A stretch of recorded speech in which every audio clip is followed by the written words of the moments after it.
If I asked you right now, are you rich? Most Canadians would probably say no.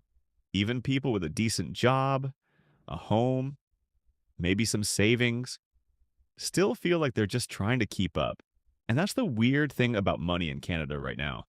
Because on paper, Canada is one of the wealthier countries in the world.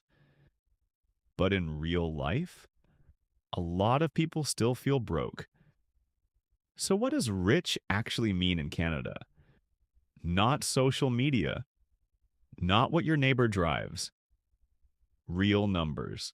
In this video, I'm going to show you what the typical Canadian tax filer actually makes, what income puts you in rare territory, the exact cutoff for Canada's top 1%, why a high salary still doesn't necessarily make you wealthy, and what kind of net worth actually puts a family in Canada's real top tier. Because once you see the numbers, you might realize you're either doing better than you thought or way farther away than you expected. Let's start with the middle. Because the internet has completely destroyed people's sense of what normal income looks like. Spend enough time online and you start thinking, everyone is making 120K, 200K, 300K, and if you're not there, you're behind. But the actual numbers are way lower. According to Statistics Canada's preliminary 2023 tax filer data, the median total income of Canadian tax filers was $43,920. That means half of tax filers made less than that, and half made more. And if you move up a bit, the 75th percentile, so roughly the point where you're already ahead of most people, was $66,880. That's important because if you make $70,000 in Canada and feel like you're failing, statistically, you're already ahead of a huge chunk of the country. That doesn't mean life feels easy, but it does mean the baseline is lower than most people think. Now, here's where things get interesting. Statistics Canada says the average income of all Canadian tax filers in 2023 was $59,900, but averages can be misleading because a smaller group of high earners pulls that number upward. That's why the median is better for understanding what's normal, and the top income cutoffs are better for understanding when income becomes genuinely rare. This is where a lot of people get confused. There's a huge difference between making a solid living, making good money, and being in the actual top tier. Because in Canada, comfortable and rich are not always the same thing. Here's the first real shock number. To make it into the top 1% of Canadian tax filers in 2023, you needed a total income of at least $293,800. Not 150K, not 200K, not even a quarter million, $293,800. And once you're in that group, the average income of Canada's top 1% was about $606,000. That's a massive difference. Because online people talk like six figures equals rich. If I hit 120K, I've made it. If I get to 200K, I'm set. But statistically, that's still nowhere near the real top. And if you want to see how extreme it gets, the top 0.1% started at $930,100, and the top 0.01% started at $3,487,600 in total income.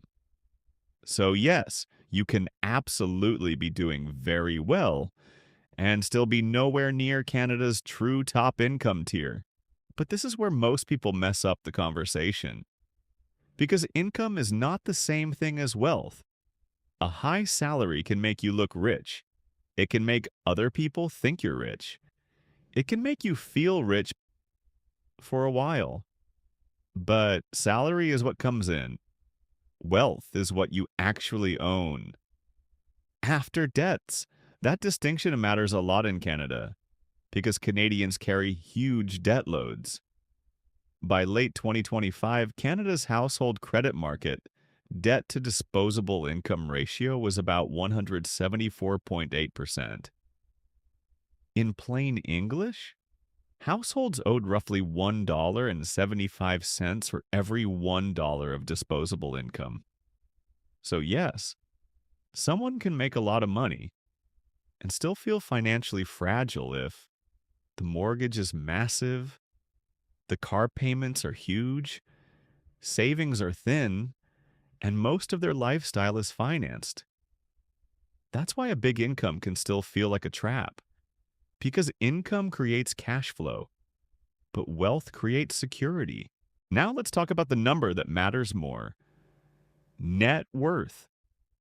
According to Statistics Canada's 2023 Survey of Financial Security, the median net worth of Canadian families was $519,700. That sounds pretty solid. $500,000. But there's a catch.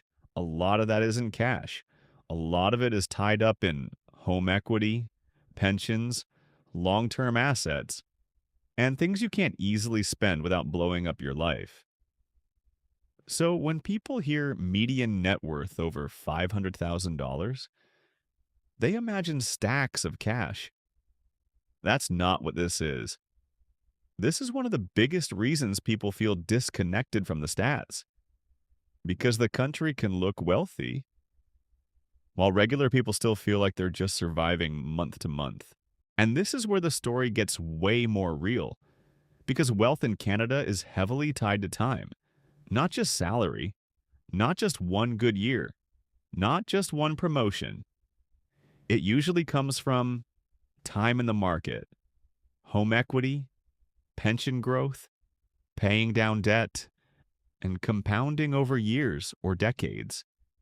Here's what the median net worth looked like in 2023 by age of the major income earner. Under 35, $159,000.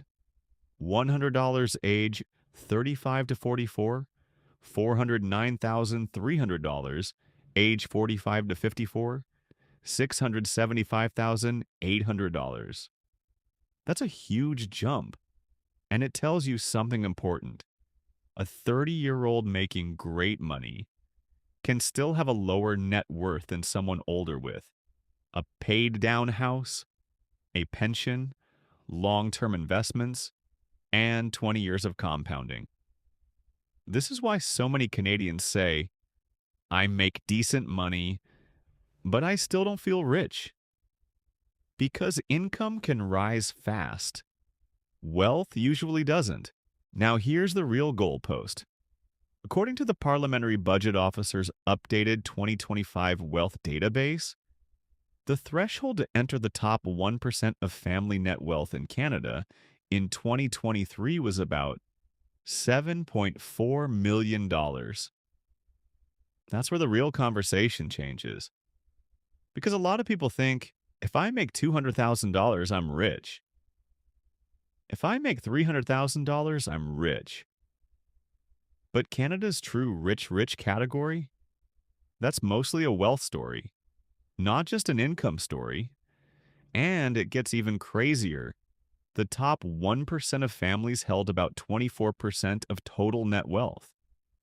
The top 10% held about 53%, and the bottom 40% held only 3.3%. That's insane. So if your mental image of being rich is just a good salary and a nice house, you might be doing well, but you may still be nowhere near the real top tier once wealth enters the picture. Now, here's a twist.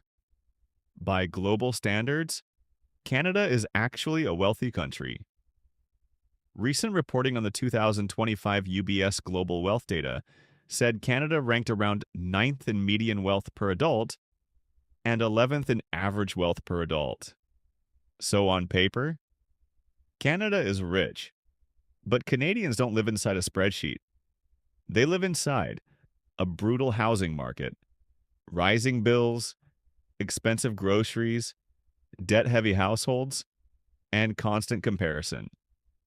And that's why so many people feel squeezed. Because even if the country is wealthy, that doesn't mean you feel financially safe. And the emotional side of this is super real. According to FP Canada's 2025 Financial Stress Index, 42% of Canadians said money was their top source of stress, higher than health, relationships, or work. That's the key. People don't compare themselves to the whole world. They compare themselves to their city, their friends, their coworkers, their neighborhood, and the people they see online. So even if you're statistically doing okay, you can still feel behind. That gap between numbers and emotion is where a lot of financial stress lives. So, what does it actually take to be rich in Canada?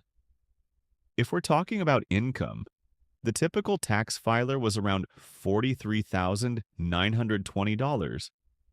Being clearly ahead of the middle starts looking more like $66,880 plus, and the top 1% started at $293,800 in 2023. But if we're talking about wealth, that's a totally different game. The median family net worth was $519,700, but the top 1% of family wealth started at around $7.4 million, which means the uncomfortable truth is this: a lot of Canadians who feel middle class are doing better than they think on income.